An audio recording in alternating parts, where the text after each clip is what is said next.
我觉得中国年轻人不是特别好找工作我。们大陆那边还是比较卷的，双休基本上没有。现在要求不能那么高，没有这个学历，现在可能你想拿到这个面试的 offer 都是很难的。现在大环境不是年轻人可以改变的。Hi everyone, welcome to our Vox Pop series. Jobs and salaries are something young people often talk about.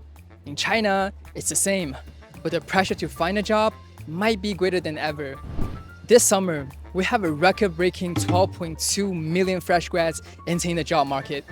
And with China's economy slowing down, there may not be enough opportunities to match the number of people who are looking for jobs. So today, we're here to catch up with young folks from China and find out what they really think about the current job market and what they expect from work. Shall we? 您觉得现在中国的年轻人好找工作吗？为什么？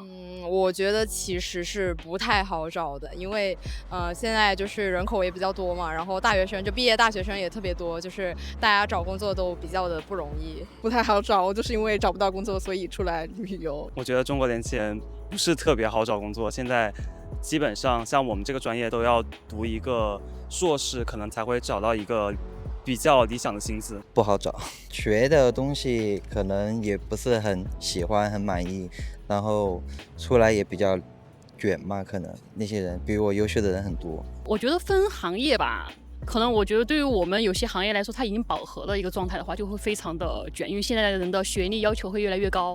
不好找吧？为什么？疫情3年嘛，就是很多中小企业都倒闭了。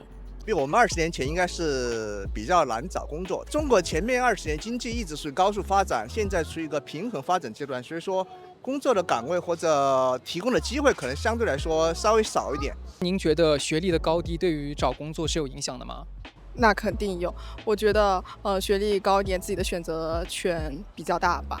我觉得还是影响比较大的，往往会觉得很多人学历并不高，但是可能有很大的成就，或者说工作比较好，但是我觉得这是一个小概率事件，大家不能以小概率事件去觉得这个学历不是很重要。现在需要什么样的学历进入什么样的行业？你像我觉得做金融或者做私募基金的话，基本上是在国内的话是985、211的本科起吧，就像一个门槛吧。没有这个学历，现在可能你想拿到这个面试的 offer 都是很难的。感觉现在因为真的学历要求会越来越高，像我们公司招人的话，现在我们部门或者单位的话，基本上都是要博士以上或怎么样的。博士以上。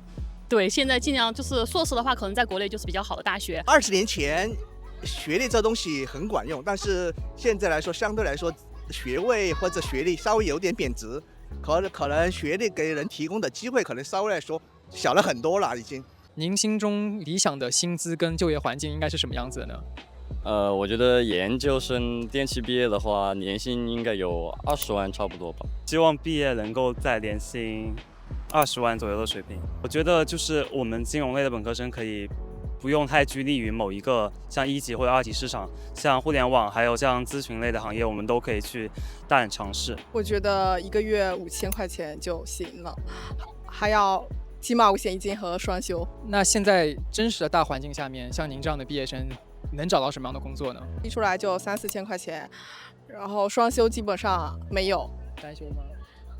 一般都是大小周，一个星期休1天，一个星期休2天。在重庆的话，薪资一般实习生的话只有3500左右人民币，然后我理想的话肯定就是4000以上。现在才出社会嘛，先能自己生活，不靠父母就比较好了。1个月也差不多在5000左右吧。现在要求不能那么高，找工作真的很难找了。